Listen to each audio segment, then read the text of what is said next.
오늘 우리가 읽은 성경, 구약 성경과 신약 성경은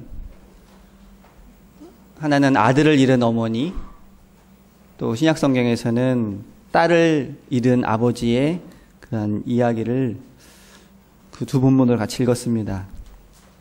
우리가 마가복음 말씀을 따라가면서 우리 주일 예배 때마다 말씀을 나누고 있는데 5장으로 넘어와서 왜 군대 귀신 그 본문을 뛰어넘어가나 하고 생각하시는 분들은 3월 12일 예배를 안 들으신 분입니다. 그때 제가 처음 그 수석교회에서 말씀드렸던 본문이 바로 마가복음 5장 1절부터 나오는 그 군대 귀신 들린 이야기입니다. 그래서 반복하지 않기 위해서 그 부분 넘어가고 이제 회당장 야이로 이야기를 통해서 하나님께서 우리에게 주시는 소망과 또 우리의 두려움과 근심 걱정을 해소시켜 주시는 하나님의 은혜와 사랑을 우리가 이미 많이 알고 있는 이야기이지만 오늘은 그 회당장 야이로의 그런 입장과 눈을 가지고 한번 따라가 보면서 은혜를 나누려고 합니다. 마가복음 5장에 나와 있는 이 회당장 야이로 이야기, 이야기의 배경은 가버나움입니다. 예수님께서 굉장히 많이 활동하셨던 지역이기도 합니다. 주로 이곳에서 병든 자를 고치시기도 하시고 회당에서 말씀도 전하시고 또 제자들을 선택하시는 것도 이곳입니다. 그래서 초반부에 예수님의 활동이 가장 많이 펼쳐진 곳이 바로 가버나움입니다.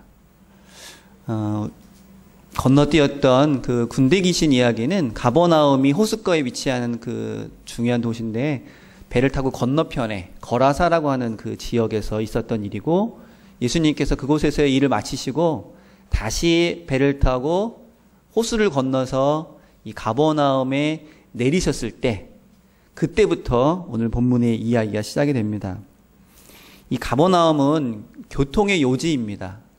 교통의 요지이기 때문에 사람도 많이 다니고 그만큼 중요한 정치적으로 또 군사적으로 또 상업적으로도 매우 중요한 곳이고 또 사람들도 많이 모이는 곳입니다. 그래서 가버나움에는 그 로마 군대도 주둔하고 있었고 로마의 세관도 있었습니다. 그래서 그 세리에 대한 이야기도 많이 등장을 합니다. 또 제법 큰 마을이었기 때문에 또 회당이 여러 개 있었고 오늘 등장하는 야이로는 그러한 여러 개의 회당 중에 하나를 담당하는 그런 회당장의 역할을 감당을 하고 있습니다. 회당은 유대인들의 종교생활 그리고 사회생활의 중심이 되는 곳이고 그곳에서 함께 기도하기도 하고 함께 예배드리기도 하고 또 율법이나 또 공동체의 규율을 배우기도 합니다. 그래서 유대인들의 전통과 가치를 지켜나가는 매우 중요한 곳입니다. 그러한 곳에 책임을 맡고 있는 이 회당장들은 누구보다도 유대교의 전통, 율법, 그들의 관습, 또 생활 이런 것들을 위해서 매우 애쓰는 또 그런 책임감과 사명감을 가지고 있는 그런 사람이라고 할 수 있습니다. 그런데 언제부턴가 이 가버나움에 예수라고 하는 사람이 나타나서 여러 가지 활동을 하고 사람들의 이목을 집중시키기 시작을 했습니다. 제자들을 뽑아서 여럿이 몰려다니기도 하고 또 회당을 다니면서 또 설교를 하기도 하고 그리고 여러 가지 병든 사람들을 고치기도 하면서 점점 많은 사람들이 이 예수님을 따라다니기 시작을 했습니다. 아마 이 회당장 야이로도 그러한 예수님에 대해서 직접 한번 보았거나 혹은 많이 이야기를 들었을 것입니다. 그런데 회당장의 입장에서 이 예수님은 그렇게 탐탁스러운 사람은 아닙니다. 호감이 가는 사람은 아닙니다. 왜냐하면 예수님께서 병든 자를 고쳐줄 때만 해도 많은 사람들이 예수님에 대해 관심도 가지고 어떤 분일까라는 생각을 하면서 지켜보고 있었지만 점점 예수님이 전하시는 메시지가 그 당시 유대교의 지도자들 생각과는 많이 다르다는 것이 드러나기 시작했습니다. 예수님은 율법도 예전과는 다르게 해석하시고 또 그들의 생활도 전통과 관습을 따르기보다는 뭔가 새로운 생활에 대해, 새로운 그러한 모습에 대해서 많이 말씀을 해주셨습니다. 그리고 결정적으로 안식일 문제를 놓고 바리새인들과 논쟁을 하시면서 많은 유대교의 지도자들은 이 예수님을 그들의 적대적인 세력으로 간주하고 그때부터 멀리하고 배척하기 시작을 했습니다. 뿐만 아니라 천국에 대한 비유를 말씀하시면서 많은 유대인들이 갖고 있었던 그런 생각과는 사뭇 다른 그러한 메시지를 전파하시고 그러한 모습을 보면서 많은 사람들이 열광하고 따르기도 했지만 또 유대교 전통을 지키기 위해서 애쓰는 사람들은 이 예수님에 대해서 좀 비판적인 시각을 가질 수밖에 없었습니다. 회당의 책임자였던 이 야이로도 그 구체적인 내용이 나와 있지는 않지만 아마 그가 회당장으로서의 역할을 충실하게 감당하는 사람이었다면 그렇게 예수님에 대해서 호의를 가지고 볼 수는 없었을 것입니다. 그리고 어쩌면 야이로는 그런 예수님의 존재에 대해서 불편한 마음을 가졌을 수도 있습니다. 바리새인들처럼 그렇게 심한 적대감을 가지고 있는지는 모르지만 적어도 예수님에 대해서는 거리감을 두고 지켜봐야 하는 사람, 아마 그렇게 여겼을 것입니다. 그런데 그러한 야이로에게 어느 날 큰 시련이 다가왔습니다. 자신의 사랑스러운 딸, 이제 겨우 12살밖에 되지 않은 그 딸이 중병에 걸려 죽게 된 것입니다. 그는 아마도 딸을 살리기 위해서 백방으로 뛰어다녔을 것입니다. 많은 의원도 만나보았을 것이고 많은 약도 딸에게 주었을 것입니다. 그러나 어떤 치료도 어떤 약도 효과가 없었습니다. 이제는 그저 죽어가는 딸을 속수무책으로 지켜볼 수밖에 없는 그러한 상황이 되었습니다. 야이로는 감당할 수 없는 시련 앞에서 좌절감과 그리고 절망감에 빠질 수밖에 없었을 것입니다. 그런데 여러분, 이 이야기가 진행되는 이 가버나움이라는 그 마을의 이름의 뜻이 있습니다. 그 가버나움이라는 뜻이 위로의 마을, 이런 뜻입니다. 위로의 마을. 그리고 야이로라고 하는 그 이름의 뜻은 하나님께서 깨닫게 하신다. 그가 구원하신다. 그가 치료하신다. 이런 뜻입니다. 그런데 아이러니하게도 지금 야이로가 겪고 있는 상황은 조금도 위로가 되지 않는 그런 상황이었고 자신의 이름과도 정반대되는 아무런 구원도 치료도 그리고 아무런 대책도 없는 그러한 삶을 살아가고 있습니다. 자신의 이름을 생각해봐도 그가 살고 있는 그 마을을 생각해도 정반대의 상황에 처해 있는 야이로는 하루하루를 초조함과 절망감 속에 살 수밖에 없었을 것입니다.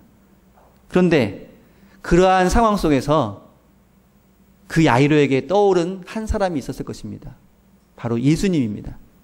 그 전까지는 그렇게 가깝게 느껴지지 않고 친근하게 느껴지지 않았던 어쩌면 경계심을 가지고 바라봤을 그 예수님이 자신의 딸이 죽어가는 모습을 바라보면서 다르게 보였습니다. 왜냐하면 바로 그곳에서 예수님이 여러 병자들을 낫게 하시고 많은 기적을 베풀어 주셨기 때문입니다. 아마 예수라는 그 사람에 대해서 익히 알고 있었던 야이로는 분명히 예수라는 그 사람을 다시 한번 생각해 봤을 것입니다. 그 사람이 많은 사람들 고쳐주고 귀신도 쫓아내주고 이런 일을 했다고 하는데 혹시 죽어가는 내 딸을 살릴 수 있지도 않을까? 어차피 지금 야이로는 딸을 위해서 할 수 있는 일이 아무것도 없습니다. 그렇다면 마지막 한 가닥 희망을 가지고 예수라는 사람을 한번 만나보기라도 했으면 좋겠다는 생각을 아마 야이로가 아니라 누구라도 했을 것입니다. 이제 예수님을 만나지 말아야 하는, 예수님과 거리감을 두어야 하는 이유는 사라졌습니다.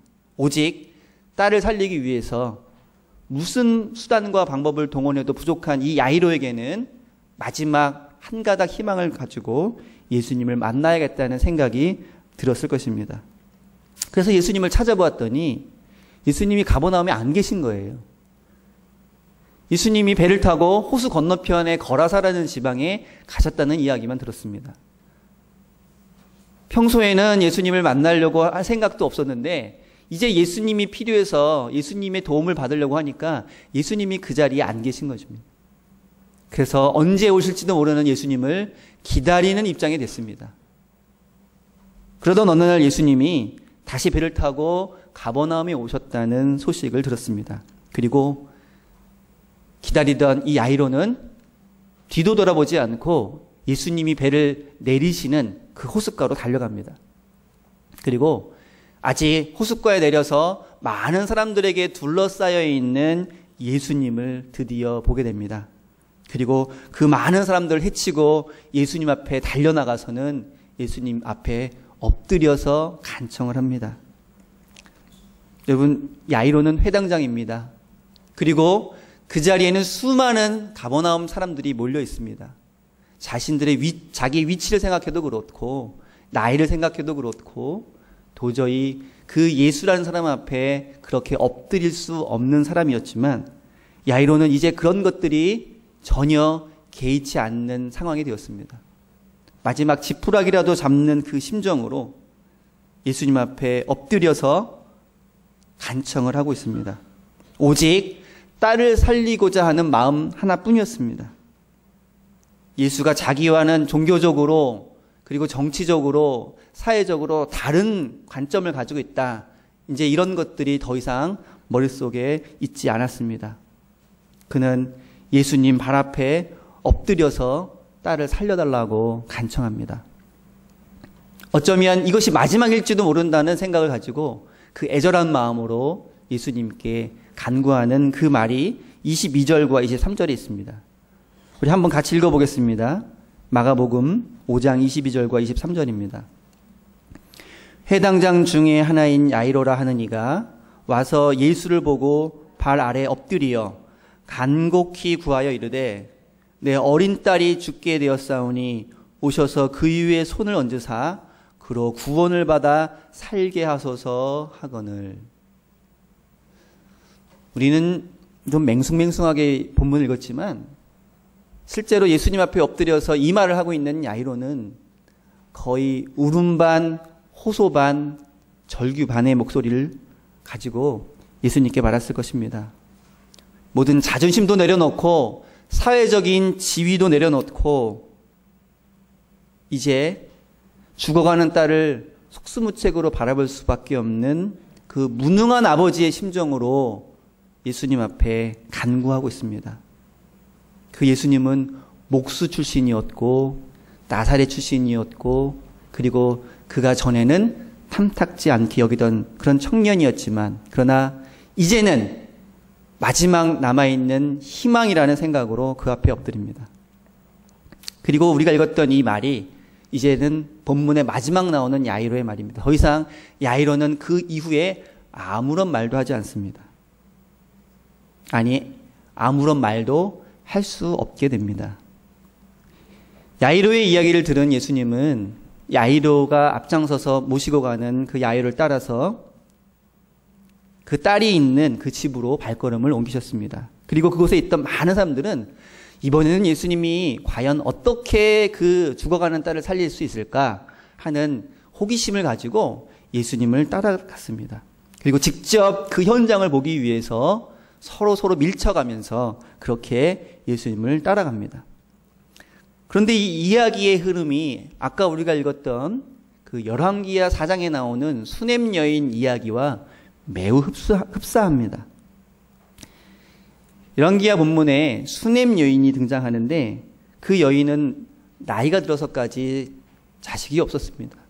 그런데 극진히 엘리사를 섬기는 그런 그 부부였고 엘리사가 그 여인에게 무엇이 가장 큰 소원입니까? 하고 묻자 그는 제가 아직까지 자식이 없습니다. 이렇게 말을 했습니다.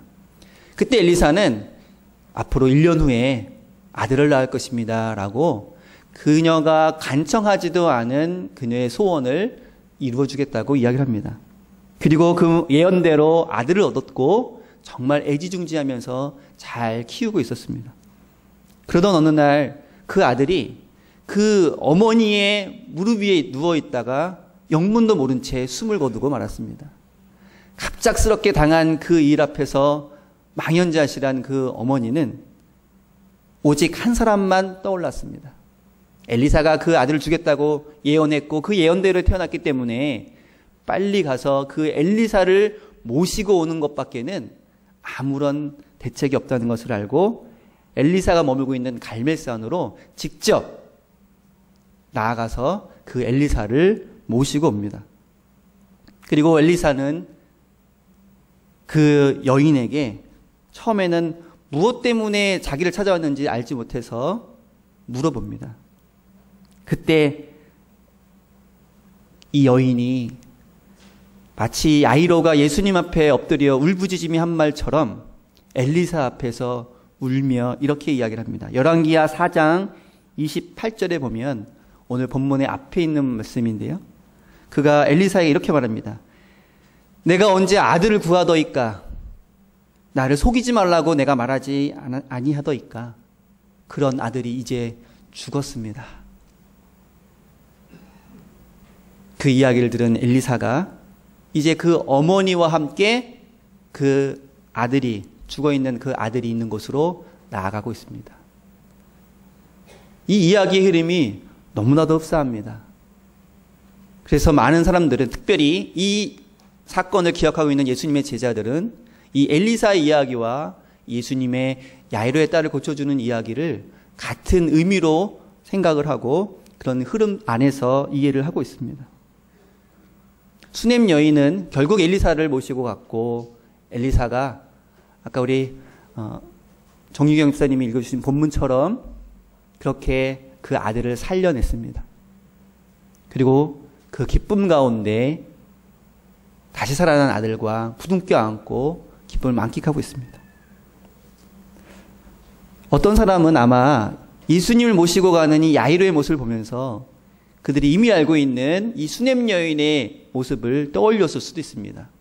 적어도 이 이야기를 기록하고 있는 제자들과 그 이야기를 듣는 초대교회는 그 두 이야기를 겹쳐놓고 이 야이로의 딸도 예수님이 그 집에 가시기만 하면 별 문제 없이 살아날 것이다 라는 기대감을 가질 수 있을 것입니다.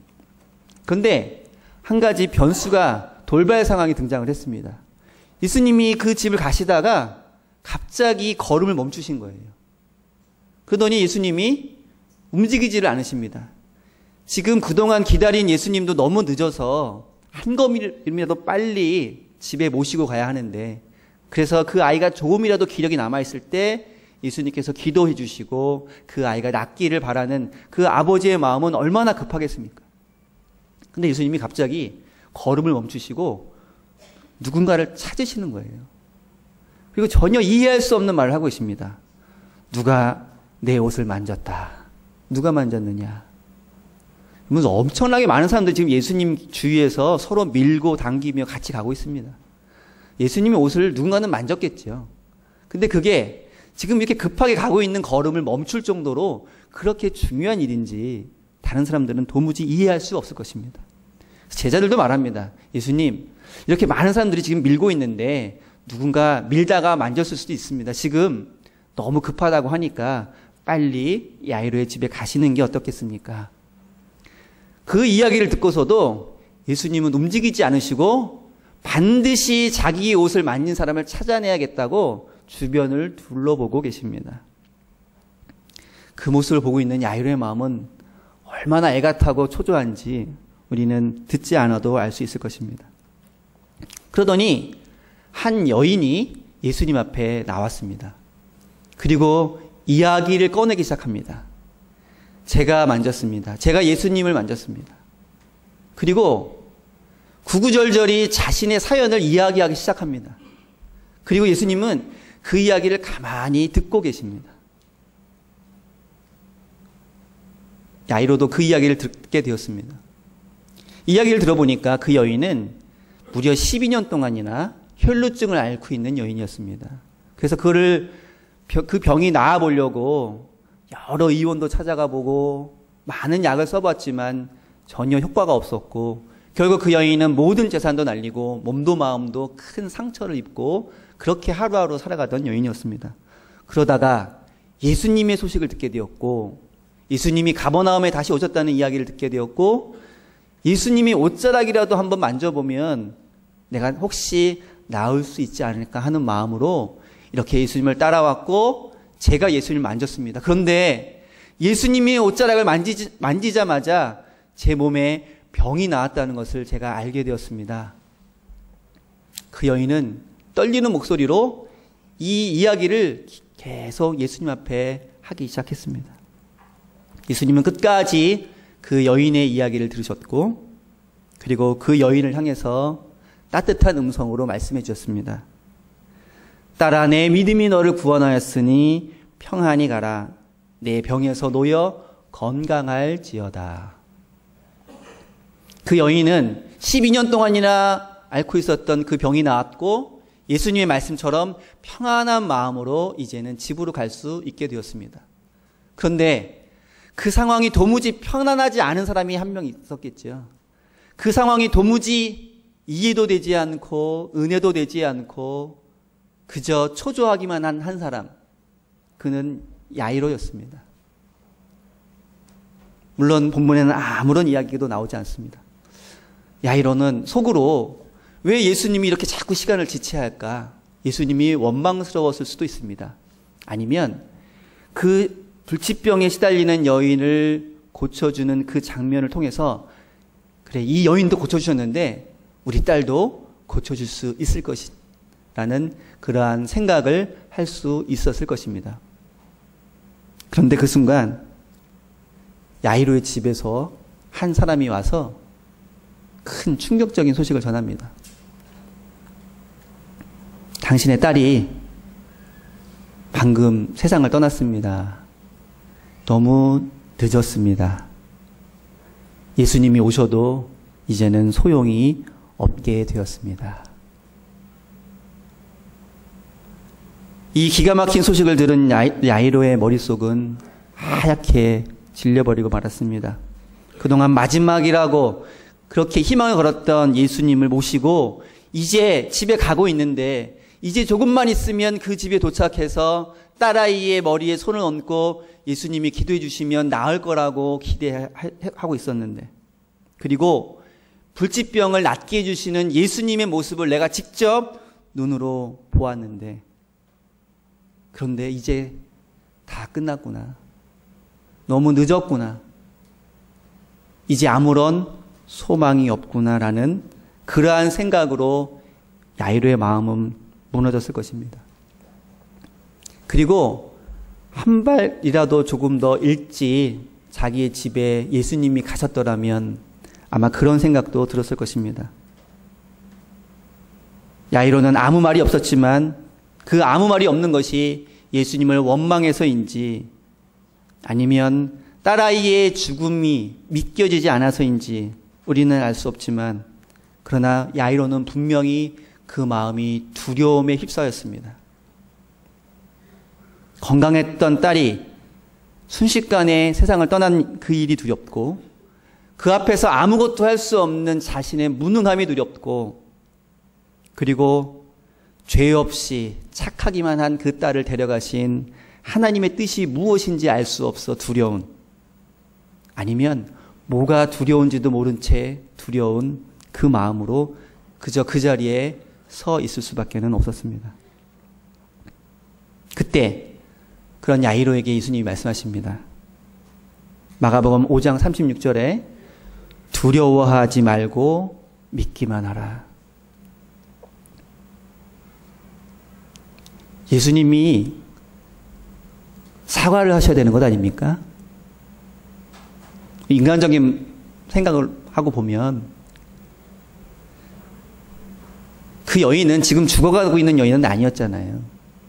얼마든지 지금 급한 야이로의 딸을 살려놓고 다시 와서 혹은 그 여인을 데리고 가서 살리셔도 늦지 않았을 것입니다.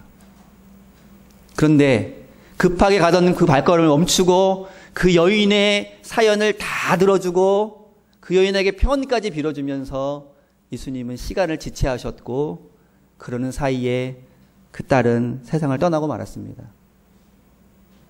사과를 하시지는 않더라 하더라도 참 민망스러운 상황이 되어버리고 말았습니다.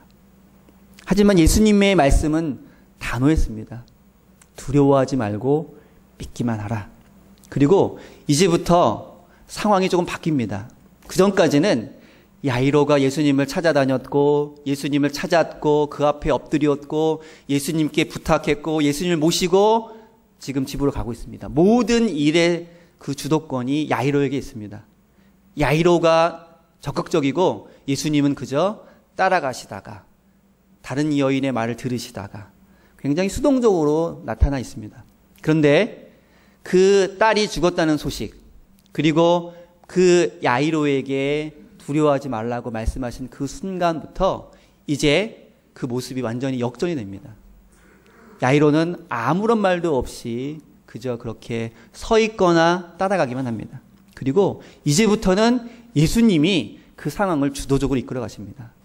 그리고 많은 사람들을 물리치고 몇몇 제자만 데리고 야이로의 집에 갔고 많은 사람들이 왜 이제 왔냐고 라고 원망 섞인 그런 모습을 보일 때 그들을 다 내버려 두고 야이로와 그리고 제자들만 데리고 그 딸에게로 나아가고 계십니다.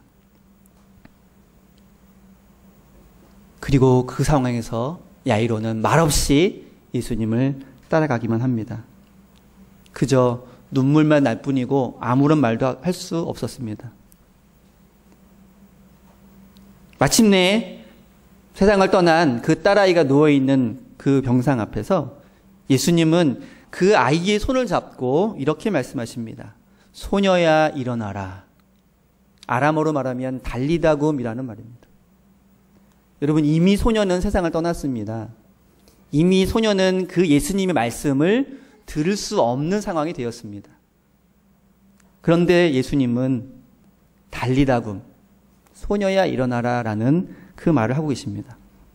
그런데 이 말은 그 당시에 보통의 부모님들이 잠자는 아이를 깨울 때 하는 아주 일상적인 말이라고 합니다.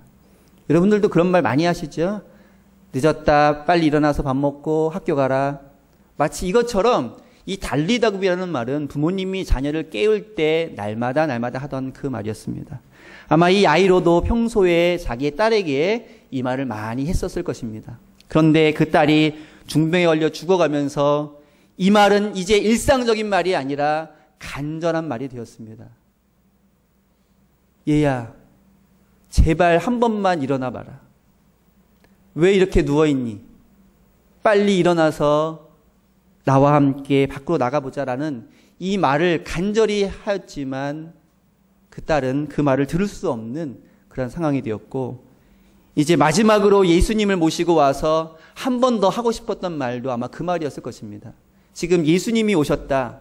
예수님이 너를 고쳐주실 거니까 이제 한번 일어나라. 그런데 자신이 하지 못하는 그 말을 예수님께서 지금 하고 계십니다. 정말 잠자는 것 같은 그 사람에게만 할 수 있는 그 말을 예수님께서는 하고 계시는 것입니다. 그러자 놀라운 일이 일어났습니다. 그 예수님의 말씀을 듣고 정말 잠자는 데서 일어난 것처럼 그 딸아이가 일어난 것입니다. 그리고 걸어다니는 것입니다. 이 모습을 본 사람들이 얼마나 놀랐는지 본문에 보니까 크게 놀라고 놀랐다. 그냥 놀랐다가 아니고요. 크게 놀라고 놀랐다. 이렇게 되어 있습니다. 근데 그 중에서도 가장 크게 놀라고 놀란 사람은 아마 이 야이로일 것입니다. 야이로는 그때도 말이 없었습니다. 너무 기뻐서 말이 없었는지, 너무 놀라서 말이 없었는지 모르지만 야이로는 그저 딸아이가 살아나는 것이 믿기지 않는 그 놀라운 광경을 바라볼 뿐이었습니다. 그리고 이제 평생 갚아도 갚지 못하는 그 은혜를 입은 야이로는 이제 누가 뭐라고 하든 유대 종교자들, 지도자들 혹은 바리새인들 이제 누가 뭐라고 하든 예수님에 대해서는 무한한 신뢰와 존경의 마음을 가지고 예수님을 대하게 되었습니다.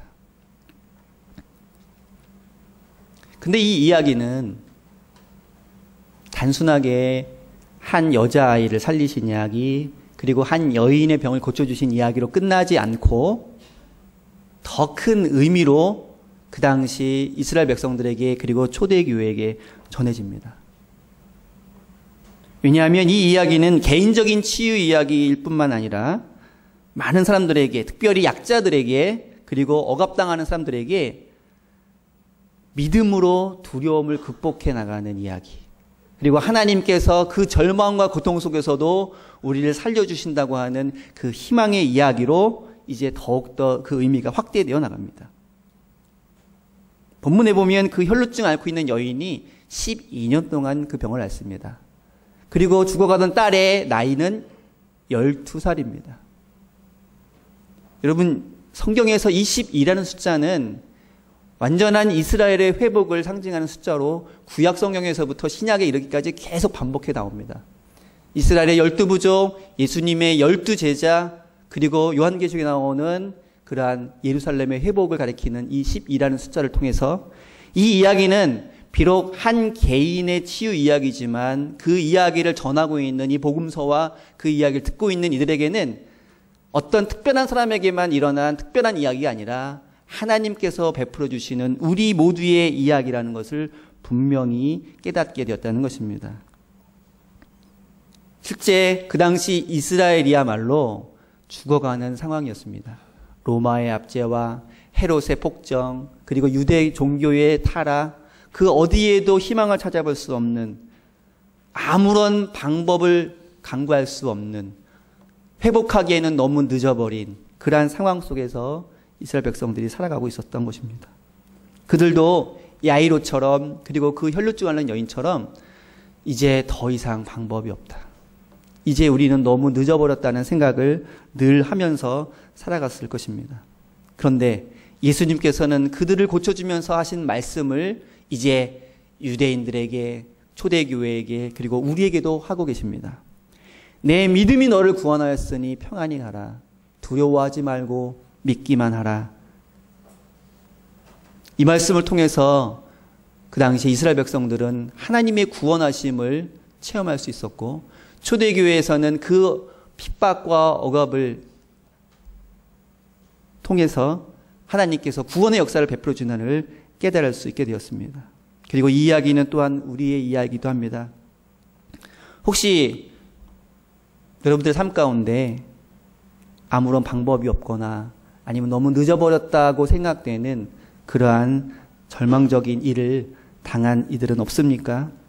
혹시 우리가 섬기는 교회를 바라보면서 이제 아무런 방법이 없구나, 이제 뭔가 새롭게 부흥의 역사를 마련하기에는 너무 늦었구나 라고 생각해 보신 적은 없습니까? 사회를 바라보며 나라를 바라보며 이러한 생각을 하는 이들이 많이 있었을 것입니다. 그러나 예수님께서는 그때에도 한결같이 말씀하십니다. 내 믿음이 너를 구원하였으니 평안히 가고 두려워하지 말고 믿기만 하라. 그리고 다시 일어나라. 이 말씀을 듣고 있는 저 여러분들은 우리 주님의 음성을 듣고 다시 일어나는 저 여러분 되시길 바랍니다. 예수님의 음성을 듣고 다시 일어나는 우리 교회가 되기를 바랍니다. 예수님의 음성을 듣고 다시 일어나는 한국 교회와 그리고 이 나라와 이 민족이 되기를 바랍니다. 하나님께서는 이 작은 일을 통해서 이스라엘 백성들에게 크게 용기를 주신 것처럼 이 말씀을 듣고 그리고 그 말씀을 우리의 말씀으로 받아들이는 저와 여러분들에게도 같은 은혜와 놀라우신 일들을 계획하시고 이루어 줄 줄로 믿습니다. 두려워하지 말고 믿는 자에게, 하나님의 역사를 기대하는 자에게 하나님께서는 오늘도 그 믿음을 들어서 그렇게 쓰실 줄로 믿습니다. 이렇게 기도하겠습니다. 연약하고 부족한 자를 들어서 하나님의 놀라우신 역사를 이루어 가시는 은혜의 하나님, 오늘도 말씀 가운데 우리에게 주신 이 깨달음을 가지고 하나님 앞에 나아가는 자 되게 하여 주옵시고, 그 어떠한 절망과 슬픔과 아픔과 고통 속에서도 우리를 살리시고 우리의 믿음을 들어 두려움을 희망으로 바꾸어 가시는 그 하나님의 역사를 바라볼 수 있도록 인도하여 주옵소서. 우리의 가정이, 우리의 교회가, 우리의 나라와 민족이 그 어떤 어려움과 두려운 상황에 처해 있다 할지라도 하나님께서 함께 하시고 하나님께서 그 손을 붙잡아 일으키시는 놀라우신 은혜의 하나님을 믿고 하나님을 의지하며 살아가는 저희 모두가 될 수 있도록 인도하여 주옵소서. 연약한 우리의 믿음을 주님께서 들어서 이렇게 쓰실 줄로 믿사오며 예수님의 이름으로 기도드립니다. 아멘. 하늘에 계신